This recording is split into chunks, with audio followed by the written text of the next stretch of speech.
মানে 1.20 বা হচ্ছে 1.40 এর নিচে কখনো প্রমোশন করি নাই আজ পর্যন্ত, মিথ্যা বলতেছি না। আর আরেকটা কথা এখানে এড করে দিই, এই প্রমোশনটা কিন্তু হচ্ছে রোজার ঈদেরও আগে, ঠিক আছে, অনেক দিন আগের কথা, প্রায় 4 মাস আগে।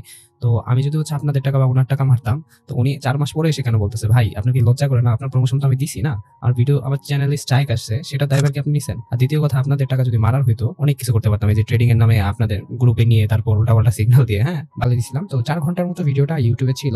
তো ভিডিওটা আমি যখন ওইখানে টুর্নামেন্টে পৌঁছাই, ওই টাইমে হচ্ছে হুট করে দেখি মোবাইল নোটিফিকেশন আসে, ইউটিউব গাইডলাইন দিয়ে আমার ভিডিওটা রিমুভ করে দিছে। আর কেন গাইডলাইনটা খাইলাম, তো এটার রিজন যদি বলতে যাই, যে ভাই প্রমোশনটা করাইছিল টোটালি দোষ হচ্ছে ওনার।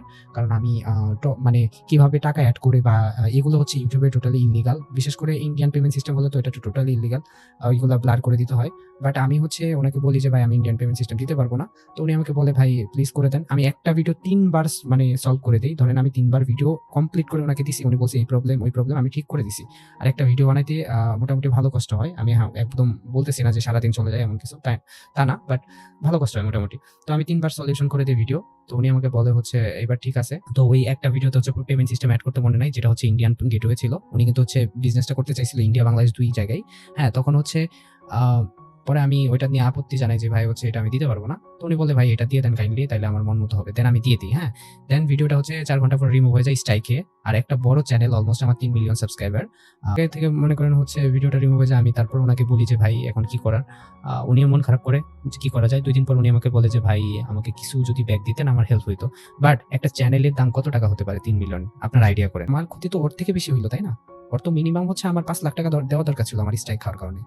হ্যাঁ, একবারে ঠিক কথা কইছো তুমি। তোমার তো 5 লাখ টাকা না, তোমার দেওয়া দরকার ছিল আর 10 লাখ টাকা। মানে ভাই দেশে তো লাগিয়ে গেছিল না, দেশে তো লাগিয়ে গেছিল, এই কারণে মনে করে কারো বিচার নাই। এতক্ষণ ওর কথা শুনে যতটুকু বুঝলাম, ঠিক আছে, ওই একজন ছেলে থেকে স্পন্সর নিছে, নেওয়ার পরে 70,000 টাকা দিছে আর কি বেসিক্যালি ওর থেকে। দেন নেওয়ার পরে ওই পোলার কাছে স্পন্সর যে করবো, ঠিক আছে, ওই স্পন্সর তো একটা ভিডিও মানে ফুললি একটা ভিডিও দিয়া না পোলার থেকে স্পন্সরের টাকাটা নিবো, তাই না? এখন ওই মনে করেন স্পন্সর দিছে, এখন ভিডিও দিছে, পোলার কাছে পছন্দ হয় নাই। এখন আমার কথা হচ্ছে ভাই আমি তোমার দিয়ে একটা ভিডিও বানাবো, আমার ভিডিও পছন্দ হলে না আমি তোমার টাকা দেবো, তাই না? 70,000 টাকা কেউ কেউ কি এমনি দেয়? এখন আমার যেমনি মন চাইবো এমনি তোমার ভিডিও করবো। এখন তুমি যদি আমার ভিডিও যদি তোমার পছন্দ হয়, যে তোমার সমস্যা নাই, তাহলে তুমি ভিডিও আপলোড করবা। আর যদি তোমার যে না আমি ইস্টা খাইলাম, তোমার কি এই ধারণাটা নাই। আচ্ছা, আমি সামির একটা কথা বলতে চাই।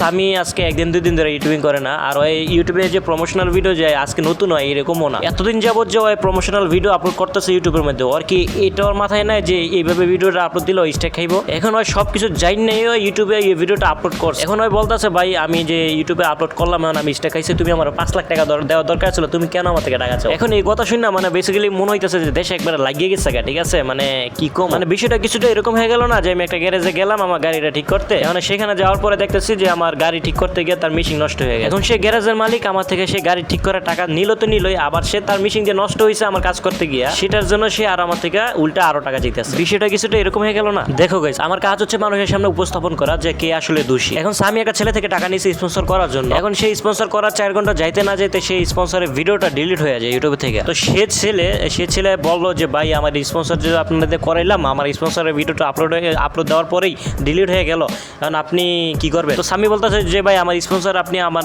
করাইছেন, আমি করছি, এখন আমার করার পরে আমার ইউটিউবে স্ট্যাকায় আপনার ভিডিও ডিলিট হয়ে গেছে। তো পোলাই বলছে যে ভাই ঠিক আছে ডিলিট হয়ে গেছে, এখন আমার তো কোনো লাভ হইলো না, আপনি একটা কাজ করেন ভাই, আমার কিছু টাকা পারলে দেন, আমার অনেক উপকার হইব। এখন সামি বলতেছে যে তোমার আমি কিসের টাকা দিব, তুমি আমার উল্টা টাকা দিবা আর 5 লাখ। এখন গাইস তোমরাই বলো যে এইখানে আসলে দোষীটা কে? তো তোমরা যারা এখন ভিডিওটা দেখতেছো কমেন্ট বক্সে কমেন্ট করে জানাও যে আসলে দোষীটা কে। দেন বাকিটা নেক্সট ভিডিওতে আমরা বলবো।